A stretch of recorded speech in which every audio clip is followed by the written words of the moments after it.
4월 10일 민중민주당 미국평화원정단 필리버스터 라이브 시작하겠습니다. 오늘은 어제에 이어서 미국 민중사 1권의 4장 폭정은 폭정이다 중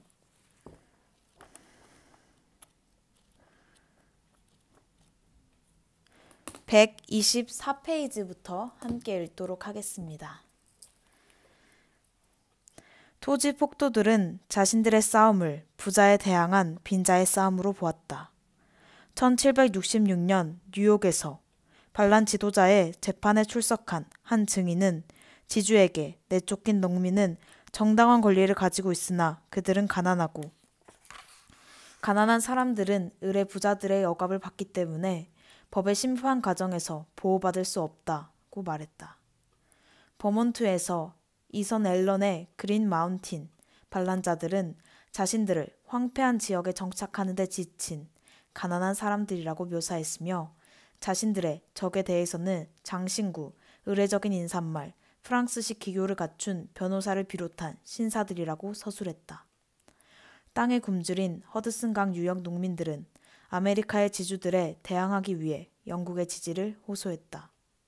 그린 마운틴 반란자들도 마찬가지였다. 그러나 가난한 소작인들이 부자에 대한 분노 때문에 영국의 편을 드는 경향이 있음을 알아챈 식민지의 독립운동 지도자들은 영국과의 충돌이 격렬해짐에 따라 시골 사람들을 자기 편으로 설득하기 위한 정책을 채택했다. 1766년부터 1771년 동안에 노스캐롤라이나에서는 부유하고 부패한 관리들에 반대하는 백인 농민들의 강력한 운동이 조직되었고 정확히 같은 시기에 동북부 도시들에서는 영국에 반대하는 운동이 성장하였으며 계급 문제를 밀어냈다.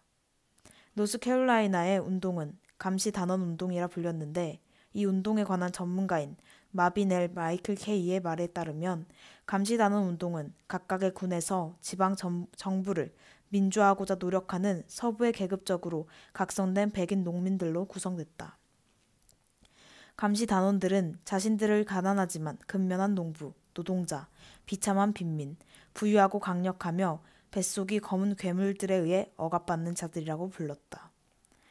감시단원들은 부와 정치 권력의 결합이 노스캐롤라이나를 지배하고 있다고 보았으며 자신들의 부를 중대하는 데만 노력을 기울이는 관리들을 비난했다. 그들은 가난한 사람들에게 가장 큰 부담을 지우는 조세 체계에 그리고 끊임없이 시달리는 농민들에게 빚을 징수하기 위해 법원에서 일하는 변호사와 그들과 결탁하는 상인들에 대해 분개했다. 운동이 발전했던 서부 군들에서는 매우 적은 비율의 가구만이 노예를 거느리고 있었고 한 군을 예로 들자면 노예의 41%가 2% 미만의 가구에 집중되어 있었다. 감시단원들은 하인이나 노예를 대표하지 않았으며 소자영농, 무단 경작자, 소작인들을 대변했다. 오렌지군의 감시단원 운동에 관한 당시의 설명은 이렇게 상황을 묘사했다. 오렌지의 민중들은 보안관에게 모욕을 당했고 대표자들에게 빼앗기고 약탈당하고 무시와 힐난을 받았으며 행정관리들에게 혹사당했다. 관리의 탐욕에 의해서만 조절되는 각종 수수료를 지불할 수밖에 없었고 끊임없이 민중들 위에 군림하는 소수를 부자로 만들고 강성하게 하는 데 쓰일 것으로 생각한 세금을 내지 않을 수 없었다. 그들은 이 모든 해악에서 벗어날 길을 보지 못했다. 권력과 법률을 가진 자들은 근로인민을 억압하고 근로인민에게서 이익을 뽑아내는 데만 관심을 두는 사람들이었다. 1760년대 오렌지군의 감시단원들은 세금 징수나 세금 체납자에 대한 재산 몰수를 막기 위해 단결했다.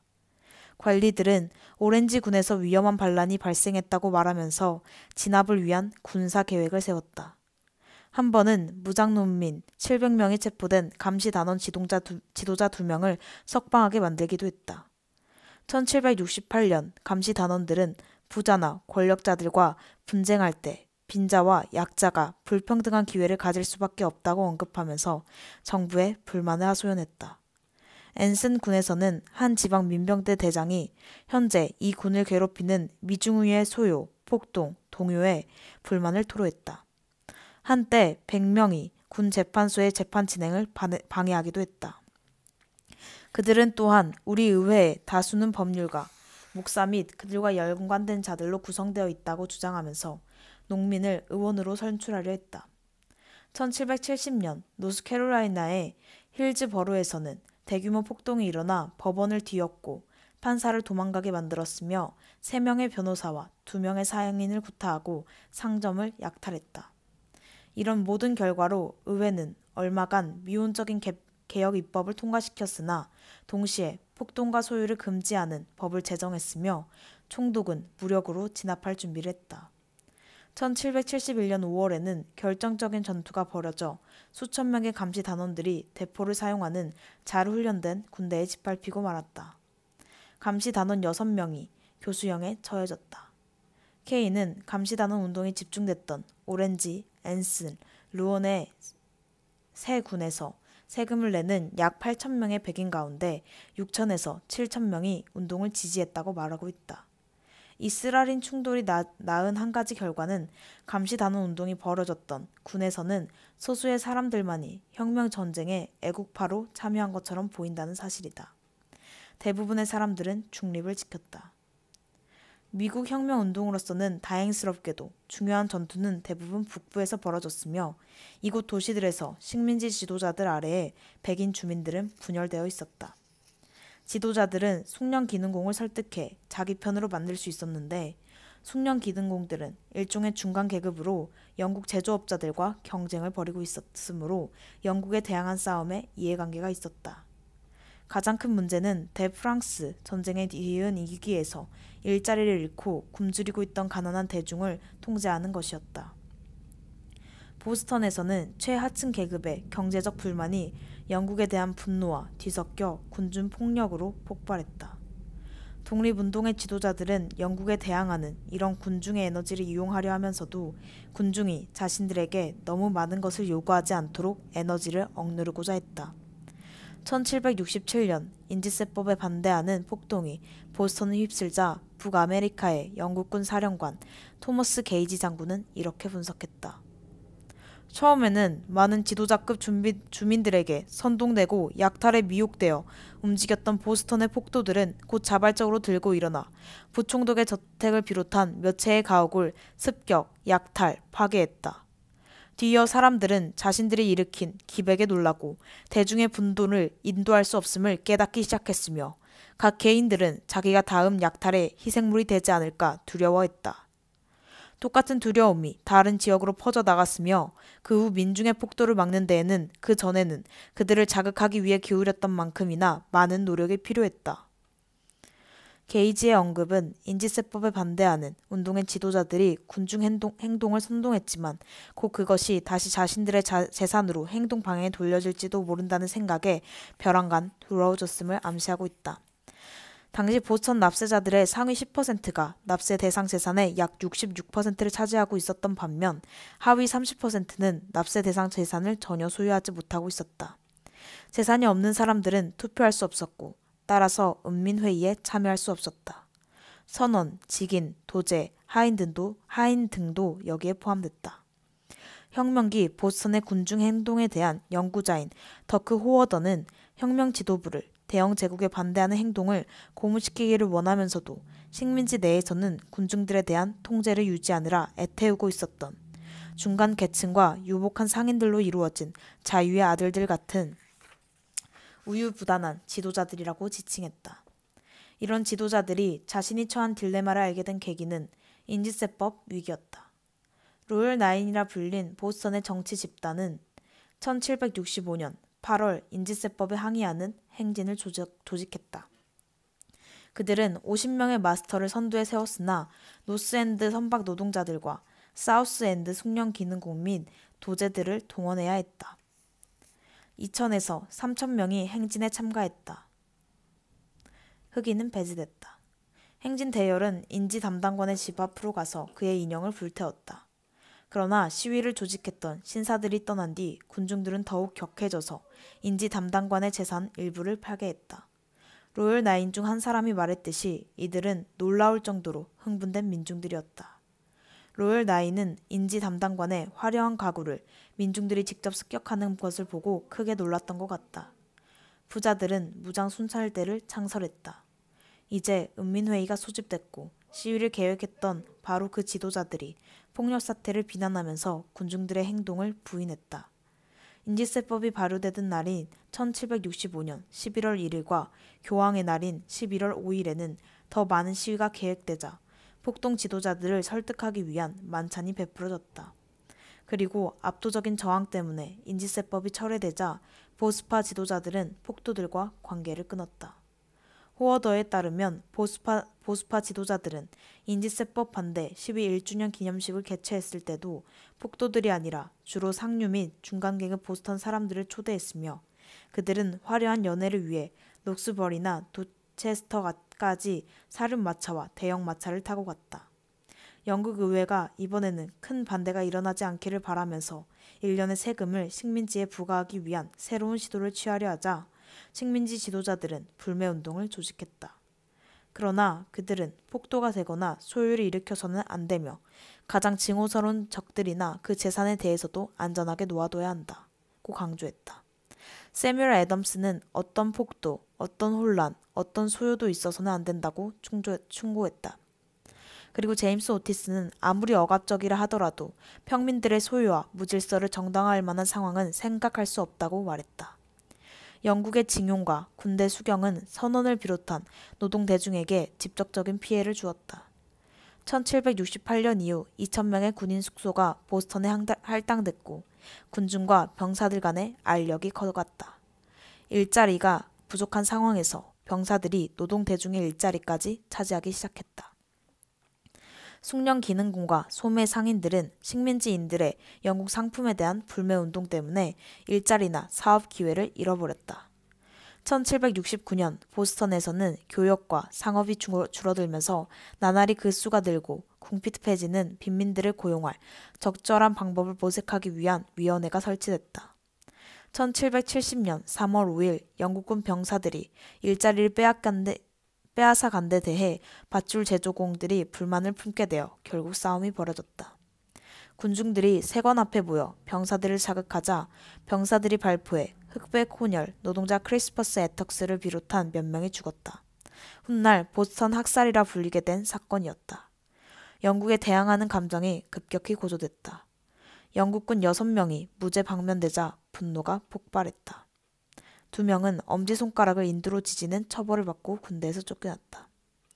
영국 병사들에 대한 변호를 맡았던 존 애덤스는 학살 당시의 군중들을 불손한 아이들, 검둥이들, 흑백 혼혈, 아일랜드 놈과 촌뜨기 선원들로 이루어진 잡다한 폭도라고 묘사했다.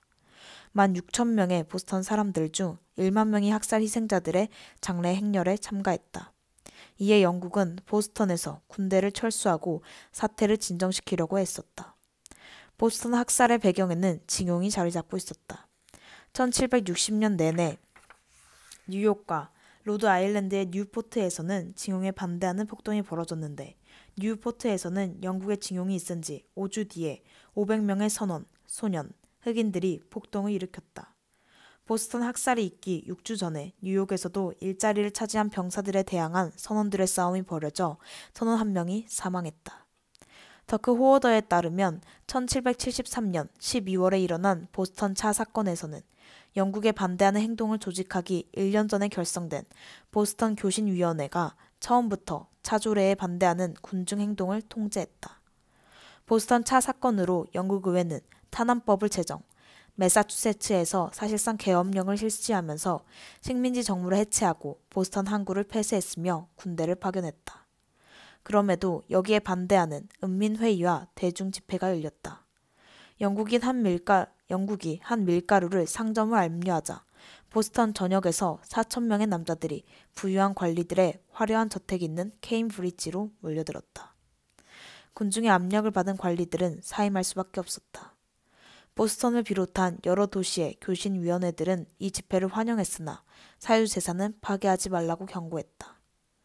저항에서 혁명으로에서 1776년 이전 10년 동안 영국 반대운동의 발전 과정을 연구한 폴린 메이어는 지도자들이 온건했으며 비록 저항을 바라긴 했지만 질서와 자제를 강조했다고 역설하고 있다. 메이어의 말을 들어보자. 자유의 아들들의 간부와 위원회 위원들은 거의 모두가 식민지 사회 중간 및 상류 계급이었다. 당대 한 저자에 따르면 예컨대 로드 아일랜드 뉴포트에서는 자유의 아들 중에 재산, 분별력, 정중함 등에서 으뜸가는 몇몇 신사들이 포함되어 있었다. 노스캐롤라이나에서는 가장 부유한 신사이자 자유 토지 소유자 중에 한 사람이 자유의 아들들을 이끌었다. 버지니아와 사우스캐롤라이나에서도 마찬가지였다. 그리고 뉴욕의 지도자들 또한 소규모이긴 하지만 상당한 독자적인 투기 사업에 관여하고 있었다. 그러나 그들의 목적은 자신들의 조직을 확장시키는 것, 임금 소득자라는 대중 기반을 확대하는 것이었다. 자유의 아들들에 속하는 많은 사람들은 코네티컷의 밀퍼드에서처럼 무법 상태를 가장 혐오한다고 공언했으며 애너폴리스에서처럼 공공의 평화를 어지럽히는 경향이 있는 모든 폭동과 불법 집회에 반대했다. 존 애덤스는 똑같은 두려움을 이렇게 표현했다. 사적인 과오에 대한 분노로 또는 사사로운 편견과 열정에 사로잡혀 이처럼 타르를 바르고 깃털을 붙이는 일, 당시 유행한 사형이었다. 이처럼 버릇없고 무례한 폭도들이 저택에 난입하는 일에는 반대해야 한다.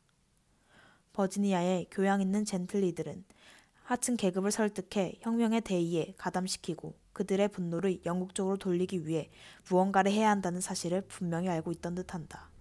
한 버지니아인은 1774년 봄에 일기에 이렇게 적었다. 이곳의 하층 계급 민중들이 보스턴에서 들려오는 소식 때문에 격동하고 있는 바, 그들 대부분은 영국에 대항해 나가 싸우라는 압력과 강요를 은근히 기대하고 있다.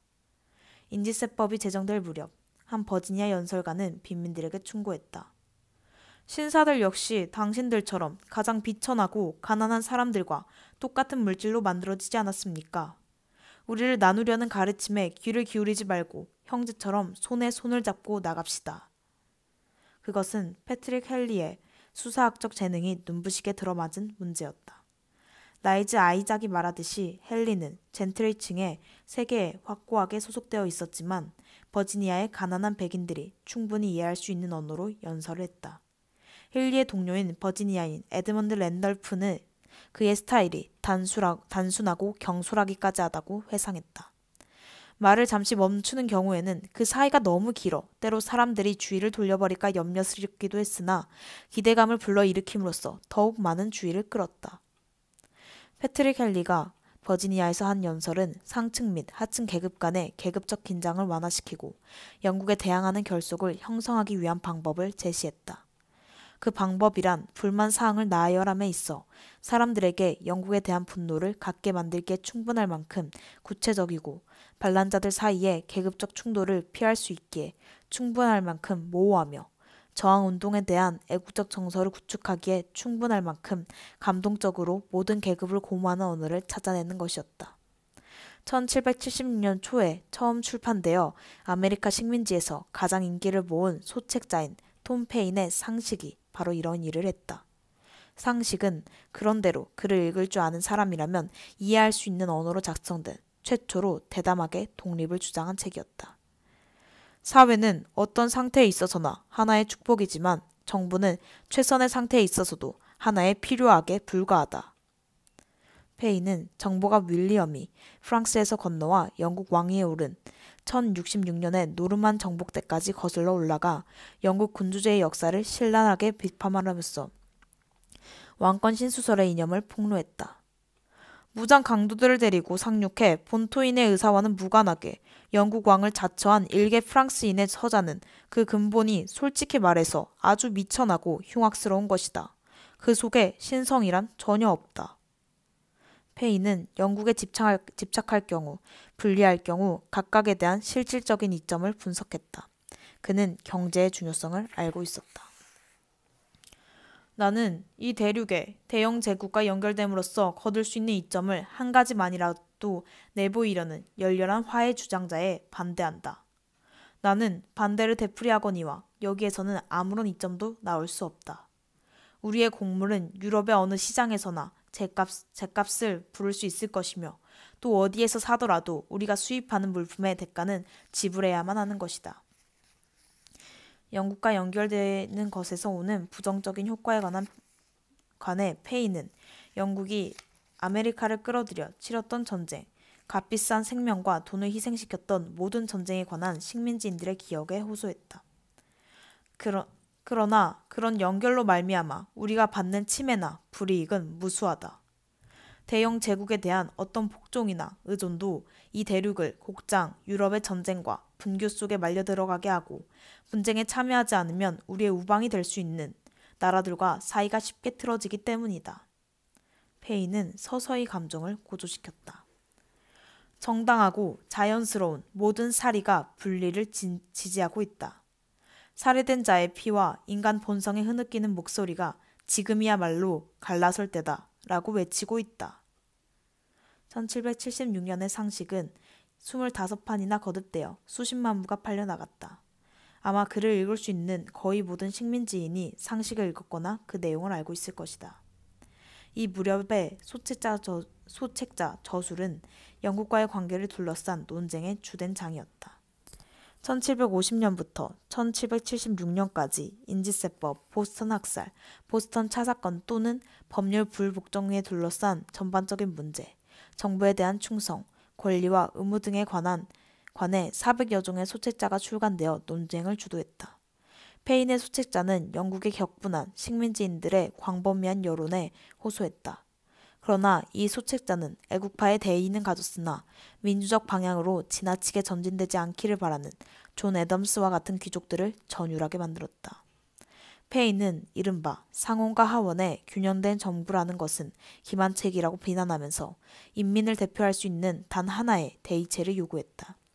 애덤스는 페인의 계획이 아무런 제약 또는 심지어 아무런 균형이나 평형을 이루려는 노력조차 없이 너무도 민주적인 것이어서 혼란과 모든 사악한 행위를 초래할 것이 틀림없다고 비난했다. 애덤스는 대중적인 의회란 성급한 결과와 터무니없는 판단을 낳을 것이므로 반드시 저지해야 한다고 생각했다. 페인 자신은 영국의 하층민 출신이었다. 더럽고 반항적이며 불만으로 가득 찬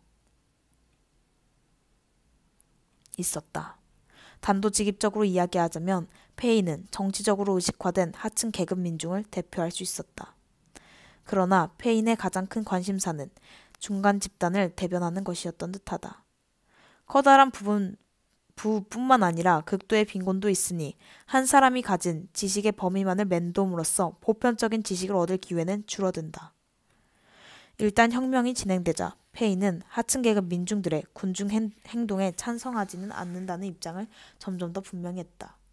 윌슨은 가격 통제에 반대하고 1776년에 펜실베이니아 화법으로 이루어진 정부보다 더 보수적인 정부를 원했던 혁명의 지도자였다.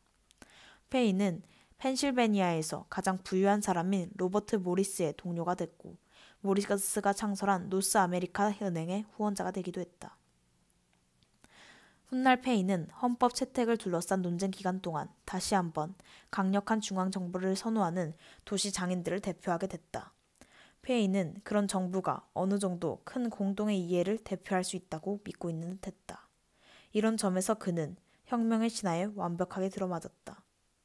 독립선언서는 그 신화에 최고의 설득력을 부여했다. 한층 가혹해진 영국의 각종 통제수단은 식민지 반란을 혁명으로까지 끌어올렸다. 식민지인들은 인지세법 회의, 자유의 아들들, 교신위원회, 보스턴 차사건, 그리고 마지막으로 1774년 대륙회의 창설 등으로 대응했다. 대륙회의가 분리를 결정한 것은 1775년 4월 렉싱턴과 콩고드에서 식민지 민병대와 영국 군대 간의 군사적 충돌이 일어난 뒤였다. 대륙회의는 독립선언서를 작성하기 위한 소위원회를 조직했고 토머스 제퍼슨이 초안을 썼다. 독립선언서는 1776년 7월 2일에 대륙회의에서 채택되어 7월 4일에 공포됐다. 이때쯤이면 이미 독립을 향한 강력한 정서가 존재하고 있었다. 1776년 5월 노스캐롤라이나에서 채택되어 대륙회의에 보내진 결의안은 영국에 대한 독립을 선포했으며 모든 영국법은 무효라고 주장하면서 군사적 준비를 촉구했다. 거의 같은 무렵 매사추세츠의 몰든 읍은 그 주에 있는 모든 읍은 독립에 관한 견해를 공포해야 한다는 매사추세츠 대표 회의의 요구에 답하면서 은민회의를 소집해 만장일치로 독립을 주장했다. 그러므로 우리는 경멸을 보내면서 노예 왕국과의 연계를 끊는 바이다. 우리는 영국에 마지막 인사를 고한다. 인류의 역사에서 한 민족이 다른 민족과의 정치적 결합을 해체할 필요가 있게 되면 그 이유를 선언해야 한다. 독립선언서의 첫 구절이다. 두 번째 문단에서는 강력한 철학적 선언이 이어진다. 우리는 모든 사람은 평등하게 태어났고 조물주는 몇 개의 양도할 수 없는 권리를 보유했으며 생명과 자유와 행복의 추구가 그것이라는 사실을 자명한 진리라고 주장한다. 이런 권리를 확보하기 위해 인류는 정부를 조직했으며 이 정부의 정당한 권력은 피지배자의 동의에서 유래하는 것이고 어떤 형태의 정부든 이런 목적을 파괴할 때에는 언제든지 정부를 변혁하거나 폐지하고 새로운 정부를 설립하는 것은 인민의 권리이다. 그리고 이어서 이 땅에서 절대 전제 정치를 세우는 것을 직접적인 목적으로 한 악행과 착취를 되풀이한 역사인 국왕에 대한 불만을 열거하고 있다. 즉 식민지 정부의 해체, 재판관에 대한 통제, 우리 인민을 괴롭히는 많은 관리들과 점령군의 파견, 세계 다른 지역과 식민지와의 교역 차단, 식민지인의 동의 없는 세금 부과, 식민지에 대한 전쟁 수행, 죽음과 황폐와 폭정을 완수하기 위한 외국 용병 대부대의 수송 등에 대해 국왕을 비난했다. 이런 모든 것, 즉 정부에 대한 인민 통제, 반란과 혁명의 권리, 정치적 폭정과 경제적 속박 및 군사적 공격에 대한 분노의 언어는 대다수 식민지인들을 결속시키고 상호 간에 불만을 가진 사람들조차도 영국의 반기를 들도록 설득하기에 매우 적합한 언어였다. 일부 아메리카인은 독립선언서에 표현된 이런 단합된 이해 집단에서 분명히 제외됐다. 인디언, 흑인, 노예, 여성 등이었다. 실제로 독립선언서의 한 구절은 국왕이 노예 반란과 인디언의 습격을 선동했다고 비난하고 있다.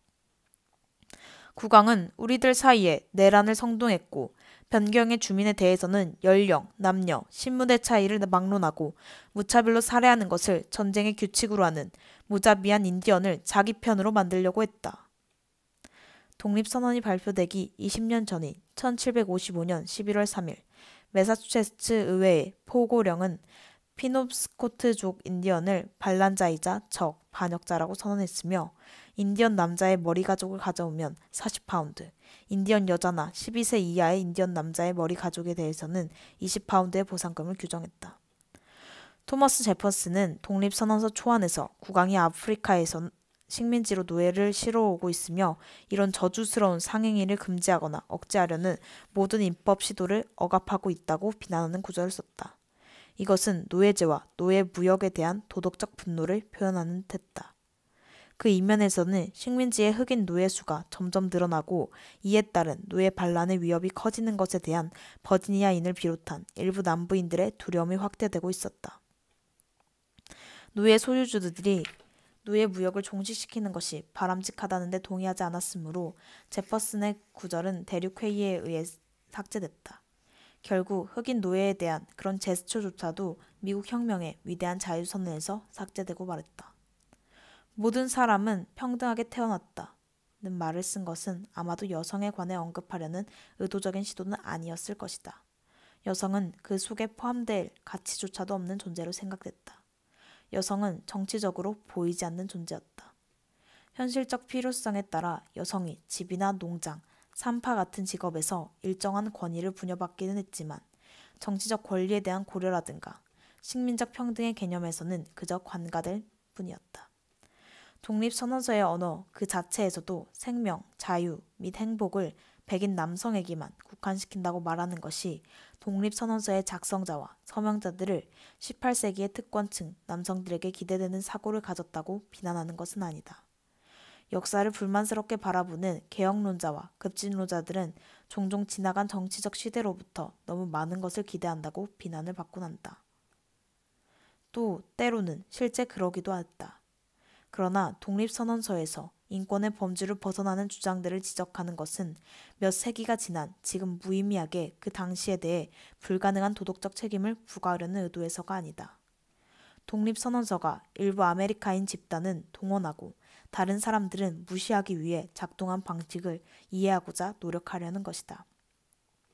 확실히 튼튼한 합의를 만들어내기 위한 영감적 언어는 그런 합의 과정에서 발생되는 심각한 이해의 충돌을 가리기 위해 또 많은 사람들이 배제되고 있음을 숨기기 위해 오늘날에도 여전히 이용되고 있다. 정부는 생명, 자유 및 행복을 확보하려는 인민에 의해 세워지는 것이며 그런 목적에 부합되지 않을 때에는 폐지되어야 한다는 독립선언서의 철학은 종종 통치론의 존 로크의 사상으로까지 거슬러 올라간다. 통치론이 출판된 1689년에 영국인들은 전제 군주에 맞서 반란을 벌이면서 의회 정부를 세우고 있었다.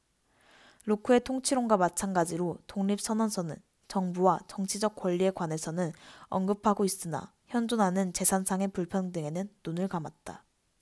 도대체 부에 있어서 명백한 불평등이 존재하는 상황에서 어떻게 사람들이 진정으로 평등한 권리를 누릴 수 있었을까?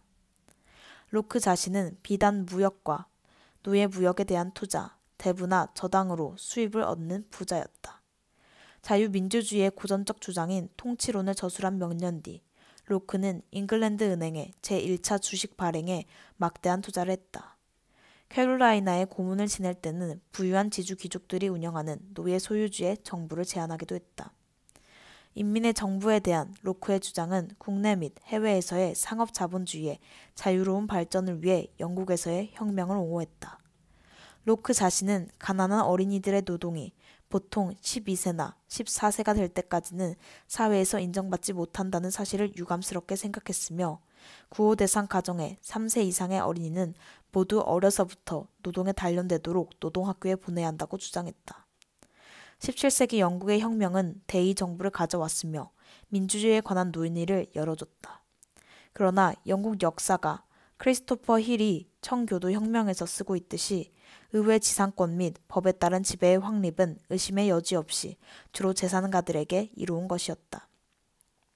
재산의 안전을 위협하였던 자의적인 과세가 폐지됐고 상업에 더 자유로운 지배권을 제공하기 위해 독점이 종식됐으며 아일랜드 정복을 비롯한 해외에서의 제국주의적 정책을 위해 해상력이 되기 시작했다. 평등을 경제 영역으로 확대시키고자 했던 두 가지 정치운동, 즉 수평파와 개간파는 청교도 혁명에 의해 저지됐다.